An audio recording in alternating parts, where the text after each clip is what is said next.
কেন্দ্রে আসেন, আপনাদের পছন্দের যে প্রার্থী তাদেরকে আপনাদের ভোটাধিকার প্রয়োগ করেন। আমরা যারা এখানে প্রার্থী হয়েছে সবাই জুলাইয়ের একজন যোদ্ধা। জুলাই আমরা প্রত্যেকে পরিচয় ভুলে গিয়ে ফ্যাসিবাদের বিরুদ্ধে আন্দোলন করেছি। জুলাই পরবর্তী আমরা যদি শহীদদের আকাঙ্ক্ষার আলোকে বৈষম্যহীন ইনসাফভিত্তিক বাংলাদেশ বিনির্মাণ করতে চাই, তাহলে যে জুলাই বিপ্লব ঢাকা বিশ্ববিদ্যালয় থেকে শুরু হয়েছে, সেই ঢাকা বিশ্ববিদ্যালয়ে আমাদের গণতন্ত্রের চমৎকার একটা নজির স্থাপন করতে হবে।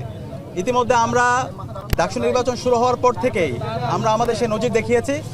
আজকের নির্বাচনেও আমরা আশা করব আমরা যারা প্রার্থীরা আছি এবং যত ছাত্র সংগঠন আছে আমরা সবাই দায়িত্বশীল আচরণ করব।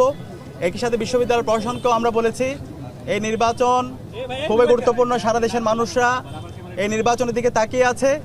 এই নির্বাচনের মাধ্যমে আমরা দেশের কাছে চমৎকার বার্তা দিতে চাই, আমরা আমাদের গণতন্ত্রের একটা স্থায়ী রূপের দিকে, একটা ম্যাচিউর পজিশনের দিকে যেতে চাই। তো সেই জায়গায় আমরা বারবার বলেছি একটি ফ্রি ফেয়ার ক্রেডিবল ইলেকশন আয়োজন করার জন্য ওনারা যেন দায়িত্বশীল আচরণ করে। তো আমরা এখন পর্যন্ত অবজার্ভ করছি, পর্যবেক্ষণ করছি। আমরা আশা করব সকালে যেভাবে আমাদের নির্বাচন শুরু হয়েছে শেষ পর্যন্ত সুন্দরভাবে সুস্থভাবে নির্বাচন সম্পাদন হবে ইনশাআল্লাহ।